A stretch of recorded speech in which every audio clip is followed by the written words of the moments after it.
आज की इस वीडियो में हम बात करेंगे उत्तर प्रदेश पुलिस की जो न्यू रिक्रूटमेंट नोटिफिकेशन आपकी जारी की होनी चाहिए।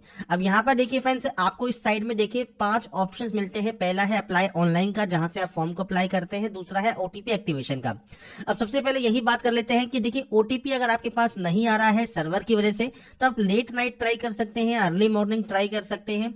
और फिर भी मान लीजिए आपको यहाँ पर अप्लाई ऑनलाइन करने के बाद ओटीपी नहीं आया, तो आपको घबराना नहीं है, आपको वेट करते रहना है। अब जरूर नहीं आप इस पोर्टल को ओपन करके रखें, आपके मोबाइल पर और आपकी मेल आईडी पर ओटीपी सेंड कर दी जाएगी। जब भी ओटीपी आती है आपको फ्रेंड्स उसे एक्टिवेट करना होगा। अब यहाँ पर देखिए फ्रेंड्स, आपसे जो FAQ है उसमें कहा गया है कि ओटीपी जो है वो वेरीफाई आपको करनी है, जो कि मेल आईडी और SMS पर आती है। और ओटीपी एक्सपायरी टाइम क्या है, तो OTP is valid till the last date of registration. तो फ्रेंड्स, जब तक आपका ये फॉर्म चलेगा तब तक वो ओटीपी आपकी वैलिड रहेगी। तो आपको ये नहीं करना है कि आपको बार बार ओटीपी मंगवानी है। आपके पास जब भी ओटीपी आती है, चाहे 1 घंटे में आए, चाहे 2 घंटे में आए, चाहे 8 घंटे में आए, जब भी ओटीपी आपके पास आती है तो आपको देखिए यहाँ पर एक लिंक मिलता है ओटीपी एक्टिवेशन का। तो आप इस ओटीपी एक्टिवेशन वाले लिंक पर जाएंगे, आपका registration number, date of birth और आपके पास जो भी ओटीपी आई है वो ओटीपी और ये कैप्चा कोड डालकर आप यहाँ से अपने अकाउंट को एक्टिवेट कर लेंगे। अब दूसरा सवाल ये आता है कि रजिस्ट्रेशन नंबर ही नहीं है, तो जब भी आपके पास ओटीपी आएगा आपकी मेल आईडी पर या आपके मोबाइल पर SMS के जरिए, जो ओटीपी यहाँ पर आप एंटर करेंगे उसके साथ आपको रजिस्ट्रेशन नंबर भी मिलता है। तो ये फ्रेंड्स आपको यहाँ पर क्लियर होना चाहिए।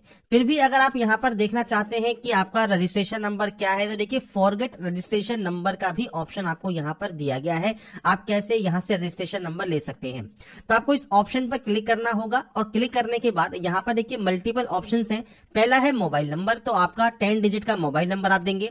आपकी डेट ऑफ बर्थ क्या है, डेट ऑफ बर्थ आपको देनी है। SSC का रोल नंबर क्या है वो आपको देना है। SSC का रोल नंबर मतलब आपके फ्रेंड्स जो 10th का रोल नंबर है, जो कि आपने रजिस्ट्रेशन में दिया होगा, वो आपको देना है। और एक कैप्चा कोड देना है और उसके बाद यहाँ से सबमिट करना है। इसके बाद जो आपका रजिस्ट्रेशन नंबर है वो आपको मिल जाएगा। तो ये फ्रेंड्स 2 स्टेप है जो कि बेसिक स्टेप है। उसके बाद आप जब अपना अकाउंट वेरीफाई कर लेंगे तो आप नॉर्मली लॉगिन यहाँ से कर सकते हैं। तो मैंने आपको 2 चीजें बता दी हैं कि ओटीपी अगर नहीं आ रहा है तो आपको कैसे वेट करना है, और जब भी ओटीपी आता है तो आप ओटीपी को एक्टिवेट कर सकते हैं, क्योंकि ओटीपी यहाँ पर कभी भी एक्सपायर नहीं होगी। इसके अलावा रजिस्ट्रेशन नंबर नहीं है तो फॉरगेट रजिस्ट्रेशन का भी ऑप्शन आपको मिल जाता है। साथ में ओटीपी के साथ आपको रजिस्ट्रेशन नंबर भी सेंड किया जाता है। तो यहाँ पर देखिए जो फॉर्म है वो 16 जनवरी 2024 तक अप्लाई कर सकते हैं और 18 जनवरी तक आप पेमेंट कर सकते हैं। अब जो पेमेंट है वो फ्रेंड्स आपका देखिए यहाँ पर अगर कट गया है, अगर पेमेंट आपका यहाँ पर वेरीफाई नहीं हो रहा है, तो आपको क्या करना है। तो इसके लिए देखिए FAQ में भी आपको यहाँ पर जानकारी प्रोवाइड की गई है। इसमें फ्रेंड्स आपसे कहा गया है payment is debited from my account but not succeed, what should I do. Payment आपके अकाउंट से कट गया है पर वो सक्सेसफुल या वेरीफाई नहीं हुआ है, अब आपको क्या करना है। तो आपसे कहा गया है कि आपको 24 आवर्स कम से कम वेट करना है। और उसके बाद फ्रेंड्स आपको पेमेंट स्टेज पर जाना है, अपने स्टेटस को चेक करना है। रजिस्ट्रेशन नंबर आपका जनरेट हो गया होगा, otherwise you need to make payment again if failed. अगर पेमेंट फेल हो गया है स्टेटस में तो आप दोबारा पेमेंट कर सकते हैं। और ध्यान रखिएगा जो भी पेमेंट फेल होता है वो आपके बैंक अकाउंट में दोबारा से सेंड कर दिया जाता है। इसमें आपको कोई भी दिक्कत नहीं होनी चाहिए। इसके अलावा जो दिक्कत आ रही है वो आ रही है can I edit my basic information. तो आपसे कहा गया है नहीं, आप कोई भी एडिट नहीं कर सकते। DOB कैटेगरी में कोई एंटर अगर कोई गलती हो गई है तो वो भी आप यहाँ पर एडिट नहीं कर सकते। तो ये फ्रेंड्स आपको क्लियर यहाँ पर होना चाहिए कि आप कोई भी गलती यहाँ पर करते हैं तो आपको यहाँ पर देखिए जो आपका एडिट है वो बटन काम नहीं करेगा। और इसके अलावा अगर आपने रॉन्ग इन्फॉर्मेशन एप्लीकेशन में कर दिया है तो आप क्या रजिस्टर कर सकते हैं दोबारा से। तो आपसे कहा गया है नहीं, multiple application for the same post will be rejected. तो यहाँ पर क्लियर कहा गया है कि अगर आप एप्लीकेशन फॉर्म में कोई भी गलती करते हैं और आप दोबारा से रजिस्ट्रेशन करना चाहते हैं, दोबारा से रजिस्ट्रेशन करते हैं, तो मल्टीपल एप्लीकेशन जो है वो फ्रेंड्स रिजेक्ट कर दिए जाएंगे। इसलिए ध्यान से यहाँ पर फ्रेंड्स फॉर्म को अप्लाई करें। अब अप्लाई ऑनलाइन पर जब आप आते हैं तो यहाँ पर देखिए सबसे पहले आता है पर्सनल डिटेल। अब यहाँ पर है फर्स्ट नेम, लास्ट नेम और पूरा नाम। तो फ्रेंड्स आपका जो भी पूरा नाम है वो आप यहाँ पर एंटर करेंगे। तो फर्स्ट नेम आपको देना है, उसके बाद आपको आपका लास्ट नेम देना है और उसके बाद आपको आपका यहाँ पर फुल नेम देना होगा। फुल नेम में आप अपना पूरा नाम लिखेंगे। अब हो सकता है आपका नाम जो है 3 आपका यहाँ पर जो है मिडिल नेम भी हो, तो मिडिल नेम अगर आपको यहाँ पर लिखना है तो देखिए या तो आप फर्स्ट नेम में जो भी आपका मिडिल नेम है वो आप यहाँ पर दे सकते हैं इस तरह से, और यहाँ पर फ्रेंड्स आपका जो पूरा नाम है वो आप यहाँ पर एंटर कर सकते हैं, या फ्रेंड्स आप यहाँ पर जो है आपका जो मिडिल नेम है वो आप यहाँ पर भी एंटर कर सकते हैं। तो आप दोनों में से कोई भी ट्राई कर लीजिए, फर्स्ट नेम में आप यहाँ पर एंटर कर दीजिए और उसके अलावा लास्ट नेम में एंटर कर दीजिए, कोई दिक्कत आपको यहाँ पर नहीं होगी। इसके बाद है DOB means date of birth, तो डेट ऑफ बर्थ आपको देना है, आपके फादर का नाम, आपका मदर का नाम, जेंडर क्या है, मोबाइल नंबर क्या है, आपका मोबाइल नंबर आपको कंफर्म करना है, मेल आईडी क्या है वो आपको देना जरूरी है। अब देखिए मोबाइल नंबर और मेल आईडी बिल्कुल एक्टिव एंड वैलिड होने चाहिए, क्योंकि जो भी इंफॉर्मेशन आपकी जाएगी और साथ में जो ओटीपी जाएगी वो इन पर ही जाती है। इसके बाद अपना आधार कार्ड नंबर आप देना चाहे दे सकते हैं, मैंडेटरी नहीं है, पर आपके पास है तो आप जानकारी प्रोवाइड जरूर कीजिए। अब अगर देखिए उत्तर प्रदेश के आप निवासी नहीं है, अदर स्टेट कैंडिडेट क्या करेंगे, अदर स्टेट कैंडिडेट करेंगे कि यूपी के आप निवासी नहीं है, आप सिंपली नो करेंगे और आपका जो भी स्टेट होगा वो स्टेट सेलेक्ट करेंगे, और उसके बाद कैटेगरी में ऑटोमेटिक जनरल रहेगा और बाकी नॉर्मल फॉर्म आपका यहाँ पर रहता है। तो जनरल अदर स्टेट कैंडिडेट को कुछ भी यहाँ पर नहीं करना, पर अगर आप यूपी के निवासी हैं तो आप यस करेंगे ही।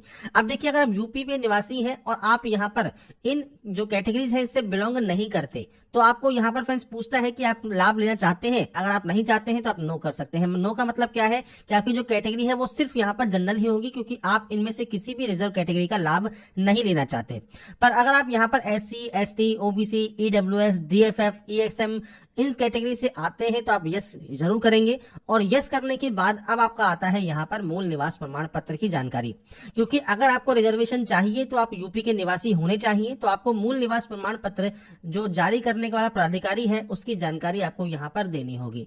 अब फ्रेंड्स आपका मूल निवास अपने पास रखिए, सामने रखिए, और उसमें फ्रेंड्स स्टार्टिंग में ही आप देख सकते हैं या फिर नीचे आपका जो सील लगा होता है जिस भी अधिकारी का, वो डिस्ट्रिक्ट मजिस्ट्रेट का है, एडिशनल डिस्ट्रिक्ट मजिस्ट्रेट का है, सब डिविजनल मजिस्ट्रेट का है, तहसीलदार का है, वो आपको देखना है।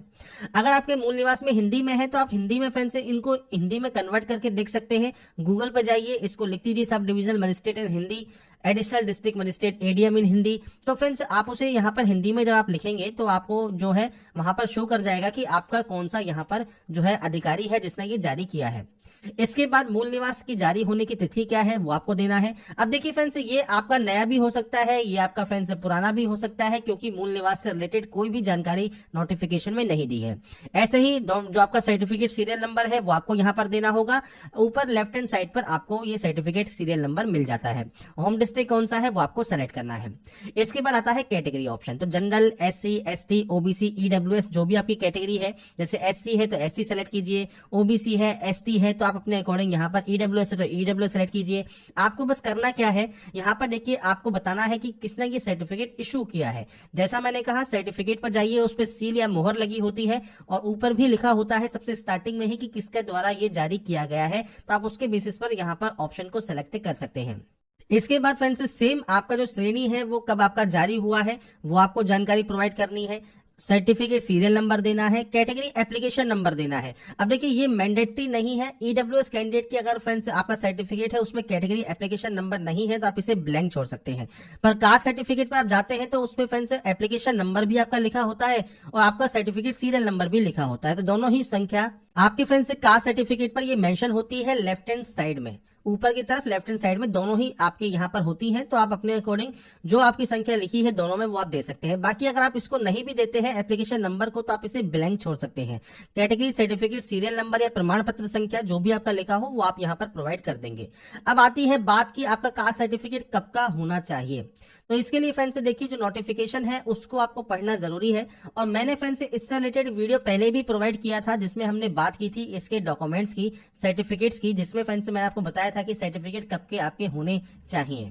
तो यहाँ पर देखिए फ्रेंड्स आपको देखिए कहा गया है उत्तर प्रदेश के जो मूल निवासी अभ्यर्थी हैं जो कि आर्थिक रूप से कमजोर वर्ग से आते हैं उनके पास जो EWS श्रेणी के अंतर्गत अगर वो आवेदन कर रहे हैं तो आवेदन की अंतिम तिथि से पूर्व आपका फ्रेंड्स जो है सर्टिफिकेट आपके पास होना चाहिए। मतलब जो वित्तीय वर्ष 2023-24 का EWS प्रमाण पत्र आपके पास ये होना चाहिए और लास्ट डेट से पहले ही आपके पास जारी होना चाहिए, लास्ट डेट के बाद का इशू नहीं होना चाहिए। ये चीज आपको क्लियर होनी चाहिए।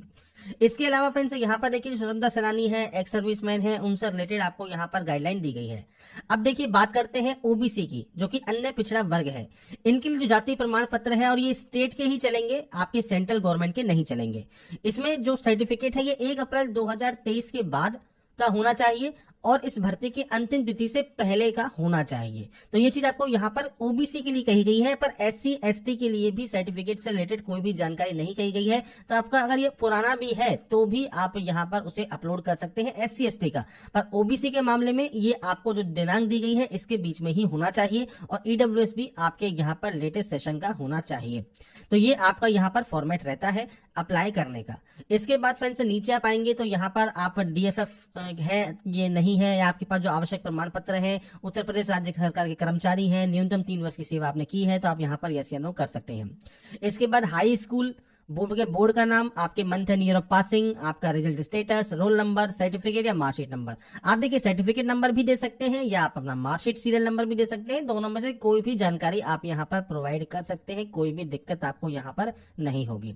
ऐसे ही 10+2 में भी आपको जानकारी प्रोवाइड करनी है।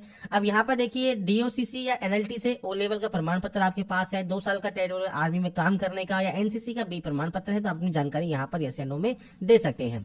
आपका एड्रेस क्या है, तो पूरा एड्रेस आप यहाँ पर एंटर कर देंगे और उसके बाद प्रीव्यू एंड सबमिट यहाँ से कर लेंगे। अब ये फ्रेंड्स फर्स्ट पेज है, इसको यहाँ पर प्रीव्यू एंड सबमिट करने के बाद ओटीपी आती है। अब जैसा मैंने कहा ओटीपी नहीं आई है तो आपको वेट करना है। ओटीपी एक्टिवेशन का जो लिंक है वो फ्रेंड्स आपको देखिए ओटीपी एक्टिवेशन में यहाँ पर दिया गया है, तो आप ओटीपी यहाँ से एक्टिवेट कर सकते हैं जब भी आपके पास ओटीपी आती है। अब यहाँ पर फ्रेंड्स जो प्रोसेस है वो कंप्लीट हो गई है। अब बात करते हैं लास्ट में कि आप पेमेंट कैसे कर सकते हैं, और पेमेंट करने के बाद आप फ्रेंड्स यहाँ पर जो आपका डॉक्यूमेंट है वो आपको कौन कौन से अपलोड करने हैं उसके बारे में बात कर लेते हैं। अब आपसे कहा गया है आपको आवेदन शुल्क यहाँ पर पे करना है। आपसे कहा गया है यदि आपने पहले ही भुगतान कर लिया है और आपके भुगतान की स्थिति अभी भी लंबित है तो कृपया भुगतान सत्यापन के लिए 2 दिनों की प्रतीक्षा करें।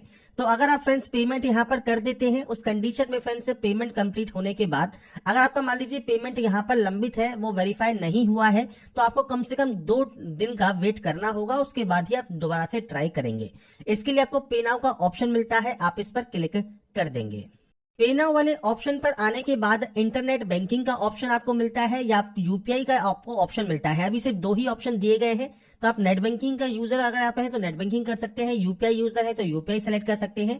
यहाँ पर आपको बैंक के ऑप्शंस मिल जाते हैं, आपको वो ऑप्शन सेलेक्ट करना है और उसके बाद पे नाउ वाले ऑप्शन पर क्लिक कर देना है। इसके बाद फ्रेंड्स यहाँ पर देखिए आप अपने पोर्टल पर लॉगिन हो जाएंगे जैसे ही आपका पेमेंट वेरीफाई होगा। यहाँ पर देखिए आपको फोटोग्राफ अपलोड करना है 20 से 50 केबी में, सिग्नेचर अपलोड करना है 5 से 20 केबी में। इसके अलावा फ्रेंड्स आपको यहाँ पर देखिए नीचे आपको आपका जो 10th का सर्टिफिकेट है वो आपको अपलोड करना होगा, आपका 10+2 का सर्टिफिकेट आपको अपलोड करना होगा। इसके अलावा फ्रेंड्स आपका कैटेगरी सर्टिफिकेट और मूल निवास प्रमाण पत्र आपका यहाँ पर अपलोड होगा।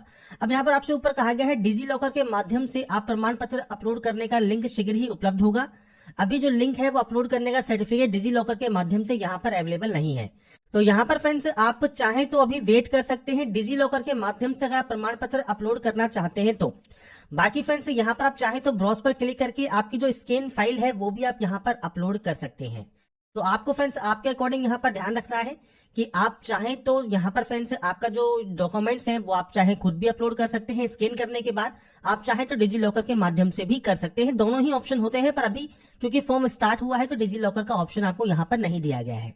ये फिल करने के बाद आप यहाँ पर देखिए आपको ऑप्शन मिलता है फाइनल सबमिट एंड नेक्स्ट का, आप इस ऑप्शन पर क्लिक कर देंगे। साइज वगैरह आपको यहाँ पर दिए गए हैं, आप चेक कर लें और साइज के अकॉर्डिंग ही आप यहाँ पर जो है नेक्स्ट स्टेप पर क्लिक करेंगे। इसके बाद देखिए फ्रेंड्स आपका जो फॉर्म है वो यहाँ पर सबमिट हो गया होगा और सबमिट होने के बाद आपको यहाँ पर प्रिंट एप्लीकेशन का ऑप्शन मिलता है, जहां से अपना प्रिंट आउट आप सेव करके अपने पास रख सकते हैं फ्यूचर यूज के लिए, फ्यूचर रेफरेंस के लिए।